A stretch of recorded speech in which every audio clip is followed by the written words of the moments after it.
Ankleshwar GRDC વિસ્તારમાં ભારે વાહનોના પ્રવેશને લઈને ફરી એકવાર સુરક્ષા અને ટ્રાફિક વ્યવસ્થાના પ્રશ્નો ઉભા થયા છે।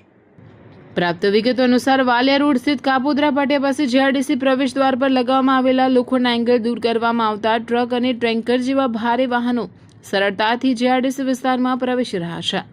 ઉલ્લેખનીય છે કે જીઆરડીસીના મુખ્ય માર્ગ પર જાહેર હોસ્પિટલ તેમજ અનેક શાળાઓ આવેલી છે।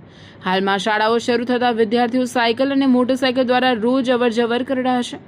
આવા સમયે ભારે વાહનોની અવરજવર અકસ્માતના જોખમને વધારે રહે છે। સ્થાનિકોમાં પ્રશ્ન ઉઠી રહ્યો છે કે જો કોઈ દુર્ઘટના સર્જાય તો તેની જવાબદારી કોણ લેશે।